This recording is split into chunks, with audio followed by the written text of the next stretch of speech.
Hello दोस्तों, स्वागत है आपका अपने चैनल एसके क्लासेस में। तो दोस्तों, आज हम इस लेक्चर में टॉप 50 के हिस्ट्री क्वेश्चन कवर करेंगे और हम इन क्वेश्चन को फुल डिटेल के साथ पढ़ेंगे। तो गाइज शुरू करते हैं। फर्स्ट क्वेश्चन, कौन सा वंश ब्रह्मक्षत्रीय वंश कहलाता था? तो राइट आंसर होगा ऑप्शन ए, सेन वंश। सेन वंश एक ब्रह्मक्षत्रीय वंश कहलाता था। यह बंगाल का एक वंश था। इसकी स्थापना सामंत सेन ने की थी। नेक्स्ट, कौन सा मिलन सही नहीं है? तो राइट आंसर होगा ऑप्शन डी, रत्नावली राजशेखर।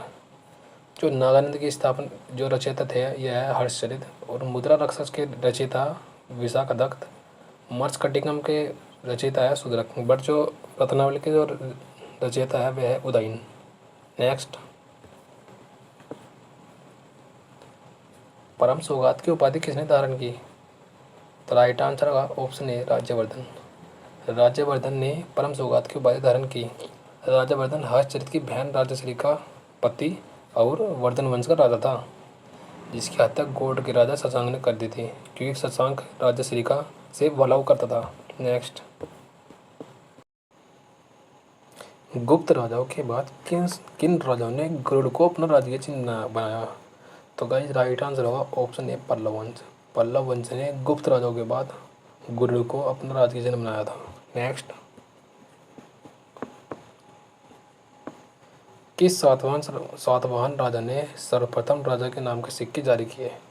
तो right answer option A, Satakarni प्रथम। जो सातवंश वंश आंध्र प्रदेश राज्य में प्राचीन ब्राह्मण वंश था, और इनका राज्य वर्तमान कर्नाटक है, जो वर्तमान में कर्नाटक से मध्य प्रदेश गुजरात तक फैला हुआ था। सतकर्णी प्रथम ने सबसे पहले अपने नाम के सिक्के जारी किए थे। नेक्स्ट, योद्धाओं का प्रथम स्थान कहाँ था? तो राइट आंसर होगा ऑप्शन ए, रोहतक। योद्धाओं का प्रमुख स्थान हरियाणा के रोहतक था।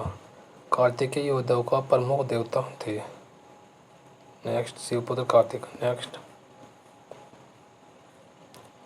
समुद्रगुप्त के समय कांची का राजा कौन था? तो राइट आंसर होगा ऑप्शन डी, विष्णुगुप्त। समुद्रगुप्त के समय कांची का राजा विष्णुगुप्त था। उसका उल्लेख इलाहाबाद स्तंभ के शिलालेख में है। विष्णुगुप्त पल्लव वंश का राजा था। नेक्स्ट, 4 अश्वमेध यज्ञों का आयोजन किस राजा ने कराया? तो राइट आंसर होगा ऑप्शन डी, परवरसेन प्रथम। परवरसेन प्रथम वाक्टर वंश का राजा था। वाक्टर वंश दक्षिण भारत में राज्य करने वाला एक ब्राह्मण राजवंश था, जिसने 3वीं शताब्दी में 5वीं शताब्दी तक राज्य किया। इस वंश की स्थापना विद्या शक्ति ने की थी। ये राजा गुप्त राजाओं के समकालीन थे। नेक्स्ट, ग्रीक रोमन साहित्य में चंद्रगुप्त मौर्य को सेंड्रोकोटस कहा गया। इसका उल्लेख सर्वप्रथम किसने किया? तो राइट आंसर होगा option D, William Jones. William Jones ने सर्वप्रथम बताया कि ग्रीक रोमन साहित्य में चंद्रगुप्त मौर्य को सेंड्रोकोटस कहा गया है। इसके अलावा उन्हें एंड्रोकोटस भी कहा गया है। नेक्स्ट, किस राज्य के राजाओं ने सीरिया के साथ राजनीतिक संबंध बनाए थे? तो राइट आंसर होगा ऑप्शन ए, मौर्य वंश। जो मौर्य राजा बिंदुसार ने सर्वप्रथम सीरिया के राजा एंटियोकस प्रथम से राजनीतिक संबंध बनाए थे। बिंदुसार के राज्य में डाइमेकस नामक सीरिया राजदूत था। अशोक के 13वें शिलालेख में भी सीरिया के 5 राजाओं का उल्लेख है। नेक्स्ट, दसरा राजा का युद्ध किस नदी के किनारे हुआ? तो राइट आंसर होगा ऑप्शन ए, प्रुसनी जो नदी है इसके किनारे ही दसराज राजाओं का युद्ध हुआ था। दसराज राजाओं का युद्ध प्रुसनी नदी के किनारे हुआ था। इसमें भरत जन के राजा सुदास ने 10 राजाओं के साथ संघर्ष किया, और इसमें भरत जन विजय हुए थे। नेक्स्ट, सोमपुरी विश्वविद्यालय की स्थापना किसने की है? तो राइट आंसर होगा ऑप्शन सी, धर्मपाल ने। सोमपुर विश्वविद्यालय की स्थापना बंगाल में पल्लवी राजा के धर्मपाल ने की थी। नेक्स्ट, रामपाल ने किस विश्वविद्यालय की स्थापना की थी? तो राइट आंसर होगा ऑप्शन सी, जगदल। जगदल विश्वविद्यालय की स्थापना रामपाल ने की थी। नेक्स्ट, गौतम बुद्ध की माँ महामाया किस वंश से वंशज थी? तो राइट आंसर होगा ऑप्शन बी, कोल्य वंश। गौतम बुद्ध की माँ महामाया क्षत्रिय वंशी कोल्य वंश की रानी थी। उनका विवाह क्षत्रिय शाक्य वंशी राजा शुद्धोधन से हुआ था। जो शुद्धोधन के पुत्र गौतम बुद्ध थे। नेक्स्ट, वल्लभी विद्यालय का विकास किसने कराया था? तो राइट आंसर होगा ऑप्शन ए, भट्टारक है। वल्लभी विश्वविद्यालय का विकास भट्टारक ने कराया था। नेक्स्ट, विक्रमशिला विश्वविद्यालय का विकास किसने कराया था? तो राइट आंसर होगा ऑप्शन ए, धर्मपाल ने। विक्रमशिला विश्वविद्यालय बंगाल में था, जो प्राचीन भारत का एक प्राचीन प्रसिद्ध विश्वविद्यालय था। इसका निर्माण जो कराया था राजा धर्मपाल ने करवाया था। पाल वंश के जो राजा थे ये। नेक्स्ट, नालंदा विश्वविद्यालय का विकास किसके काल में हुआ था? तो राइट आंसर होगा ऑप्शन सी, कुमारगुप्त।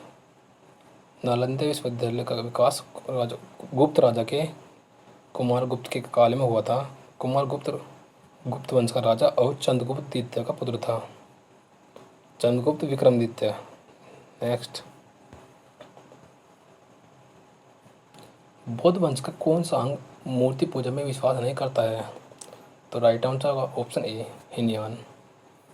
हीनयान बौद्ध धर्म की शिक्षाओं पर विश्वास करता है। हीनयान मूर्ति पूजा पर विश्वास नहीं करता और न ही यह विश्वास करता है कि बुद्ध भगवान थे। नेक्स्ट, कौन सा पिटक नैतिक आचार संहिता के बारे में बताता है? तो राइट आंसर होगा ऑप्शन बी, विनय पिटक। विनय पिटक नैतिक आचार संहिता के बारे में बताते हैं। इसमें मुख्यतः कानून था। इसमें संघ, भिक्षुनी और भिक्षुओं के लिए नियम है। नेक्स्ट, बौद्ध धर्म की शिक्षा के बारे में कौन सा ग्रंथ बताता है? तो राइट आंसर होगा ऑप्शन सी, सुत्त पिटक। नेक्स्ट, राष्ट्रकूट वंश की स्थापना किसने की? तो राइट आंसर होगा ऑप्शन ए, दंतीदुर्ग। राष्ट्रकूट वंश की स्थापना दंतीदुर्ग ने की थी। इसकी स्थापना 8वीं सदी में की गई थी। नेक्स्ट, सेन वंश की स्थापना किसने की थी? तो राइट आंसर होगा ऑप्शन बी, हेमंत सेन ने। सेन वंश बंगाल का एक राजवंश था। इसकी स्थापना हेमंत सेन ने की थी। नेक्स्ट, किसने प्रथम जो राष्ट्रकूट का राजा था उसने निम्नलिखित में से क्या बनवाया? तो राइट आंसर होगा ऑप्शन ए, एलोरा के शिव मंदिर। एलोरा के शिव मंदिर प्रसिद्ध, जो एलोरा के शिव प्रसिद्ध मंदिर है उनका निर्माण प्रसिद्ध राष्ट्रकूट राजा वंश कृष्ण प्रथम ने बनवाए थे। नेक्स्ट, वल्लभी काल किस काल को कहा जाता है? तो राइट आंसर होगा ऑप्शन ए, गुप्त काल। बिकॉज वल्लभी काल गुप्त काल के समान था। नेक्स्ट, भारत की रुई अन्य रुइयों से अधिक से प्रभेद है, यह विचार किसका था? तो राइट आंसर होगा ऑप्शन बी, मेगास्थनीज का। मेगास्थनीज सेल्यूकस द्वारा नियुक्त चंद्रगुप्त मौर्य के दरबार में राजदूत था। उन्होंने इंडिका नामक पुस्तक लिखी थी। नेक्स्ट, गुप्त राजाओं ने कौन से सिक्के चलाए? तो राइट आंसर होगा इसका ऑप्शन डी, यानी 1 और 4। तो गुप्त राजाओं ने दिनार और स्वर्ण के सिक्के चलाए। गुप्त राजाओं ने 2 सिक्के चलाए जिनका नाम दिनार और स्वर्ण है। दिनार जो रोमन साम्राज्य की नकल से चलवाया गया था। तो स्वर्ण है, ये सोने और चांदी का बना शुद्ध भारतीय सिक्का था। नेक्स्ट, कुषाणों ने किसके सिक्के चलवाए थे? तो राइट आंसर ऑप्शन डी, उपयुक्त सभी। जो कुषाणों ने सोने, चांदी और तांबे तीनों प्रकार के सिक्के चलाए थे। कुषाणों को तुषारी लोग भी कहा जाता था। नेक्स्ट, अंतिम मौर्य सम्राट कौन था? तो राइट आंसर होगा ऑप्शन ए, भरतदत्त। अंतिम मौर्य सम्राट भरतदत्त था, जिसने उसके सेनापति सम्राट पुष्यमित्र सिंह ने मारकर शुंग वंश की स्थापना की थी। नेक्स्ट, अभिधम्म में कथावस्तु के बारे में किसने लिखा? तो राइट आंसर होगा ऑप्शन सी, मोगलीपुत्र तीसरे। मोगलीपुत्र तीसरे बौद्ध धर्म के भिक्षु और विद्वान थे। वह अशोक के आध्यात्मिक गुरु थे और अशोक के पुत्र महेंद्र के आध्यात्मिक गुरु भी थे। नेक्स्ट, किस यज्ञ में वैदिक काल में सूर्य का प्रयोग किया जाता था? तो राइट आंसर होगा ऑप्शन ए, श्रोत्रमणि। वैदिक काल में श्रोत्रमणि यज्ञ में सूर्य का प्रयोग किया जाता था। नेक्स्ट, बौद्ध धर्म के महायान पंथ का विकास किसके काल में हुआ था? तो राइट आंसर होगा ऑप्शन जी, कनिष्क। महायान पंथ बौद्ध धर्म का एक पंथ था जिसका विकास कनिष्क के समय में हुआ था। असंग ने इसकी शुरुआत की थी। नेक्स्ट क्वेश्चन, बौद्ध धर्म का महायान और हीनयान में विभाजन किस संगति में हुआ था? तो राइट आंसर होगा ऑप्शन डी, चतुर संगति में। बौद्ध धर्म का महायान और हीनयान में विभाजन चतुर संगति चारवीं संगति में हुआ था। यह 72वें ईस्वी में कश्मीर के कुंडल वन में हुआ था। इसके अध्यक्ष वसुमित्र और जो उपाध्यक्ष थे अशोक घोष थे। नेक्स्ट, प्रथम बौद्ध संगति के अध्यक्ष कौन थे? तो राइट आंसर होगा ऑप्शन ए, महाकश्यप। जो पहली बौद्ध संगति अजातशत्रु के समय में हुई थी और इसके अध्यक्ष महाकश्यप थे।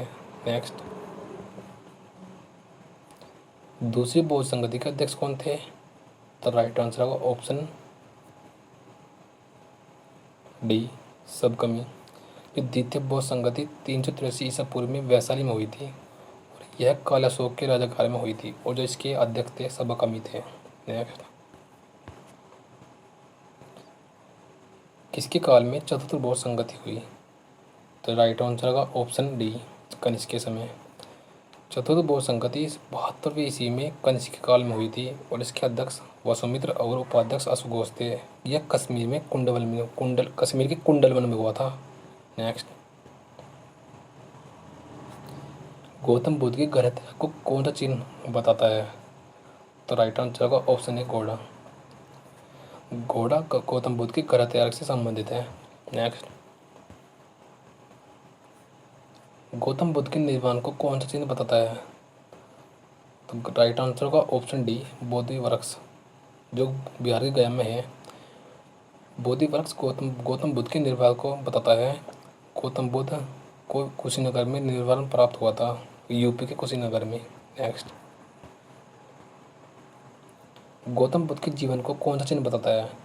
तो राइट आंसर होगा ऑप्शन बी, कमल। कमल और बेल गौतम बुद्ध के जन्म से संबंधित है। नेक्स्ट, गौतम बुद्ध का सारथी कौन था? तो राइट आंसर होगा ऑप्शन ए, चन्ना। बुद्ध का सारथी चन्ना था। नेक्स्ट, खंतक का गौतम बुद्ध के जीवन में क्या संबंध था? तो राइट आंसर होगा ऑप्शन बी, घोड़ा। कंतक गौतम बुद्ध का सही घोड़ा था। नेक्स्ट, विश्व का सबसे बड़ा महाकाव्य कौन है? तो राइट आंसर होगा ऑप्शन बी, महाभारत। महाभारत दुनिया का सबसे बड़ा महाकाव्य है और इसकी रचना की थी वेद व्यास ने। नेक्स्ट, बोग जगह अभिलेख कहाँ खोजा गया? तो राइट आंसर होगा ऑप्शन डी, टर्की में। नेक्स्ट, अष्टकांग संग्रह की रचना किसने की? तो राइट आंसर होगा ऑप्शन बी, वानभट्ट ने। अष्टांग संग्रह आयुर्वेद से संबंधित पुस्तक है, इसकी रचना वाग्भट ने की थी। नेक्स्ट, 8वीं सदी में त्रिकोणीय संघर्ष किसके बीच में हुआ था? तो राइट आंसर होगा ऑप्शन ए, चालुक्य, पल्लव और पांड्य। नेक्स्ट, कोरोमंडल शब्द को निम्नलिखित में से किस राज्य के राज्य में लिया गया है? तो राइट आंसर होगा ऑप्शन बी, चोल। कोरोमंडल शब्द चोल राज्य से संबंधित है। कोरोमंडल तट भारतीय प्रायद्वीप की दक्षिण पूर्वी तटरेखा का नाम दिया गया है। नेक्स्ट, कौन सा गलत है? कौन सा कथन गलत है? तो राइट आंसर होगा इसका ऑप्शन डी, कोई नहीं, यानी कि सभी कथन सही है। पांड्या वंश की राजधानी मदुरई थी, राइट आंसर है। जो भी चेरो वंश की राजधानी जो थी वंशी थी, राइट है। अभी विदय राज्य की राजधानी मिथिला थी, ये भी राइट है। नेक्स्ट, ऋग्वेद एक मंडल किसके लिए समर्पित है? तो राइट आंसर होगा उसका ऑप्शन डी, सोमवंश। नेक्स्ट, विक्रमशिला विश्वविद्यालय किस गांव में था? तो राइट आंसर होगा ऑप्शन ए, अतिचंक। यह बिहार राज्य में स्थित है। विक्रमशिला विश्वविद्यालय प्राचीन भारत का एक श्रेष्ठ विश्वविद्यालय था। इसकी स्थापना पाल राजा के धर्मपाल ने की थी। इसे बख्तियार खिलजी ने नष्ट किया था। नेक्स्ट, महायान बौद्ध धर्म ग्रंथ में भविष्य बोध किसे कहा गया है? तो राइट आंसर होगा ऑप्शन सी, मैत्रेय को। बौद्ध धर्म के महायान पंथ की पुस्तकों में भविष्य में शाक्य मुनि बौद्ध धर्म के उत्तराधिकारी मैत्रेय को बताया गया है। नेक्स्ट, और ये लास्ट क्वेश्चन आएगा, किन दो वंशों ने राष्ट्रकूट के साथ उसका पहला उस भारत का राज्य संभाला था? तो राइट आंसर होगा ऑप्शन डी, प्रतिहार और पौल वंश। 8वीं सदी के राजपूत काल में भारत ने 3 वंश प्रमुख थे। उत्तर भारत में गुर्जर प्रतिहार वंश, बंगाल में पाल वंश और दक्कन में राष्ट्रकूट वंश। तो गाइस, यदि आपको वीडियो पसंद आई हो तो वीडियो को लाइक करना और चैनल को सब्सक्राइब करना। तब तक के लिए मिलते हैं अगले वीडियो में। तब तक के लिए जय हिंद।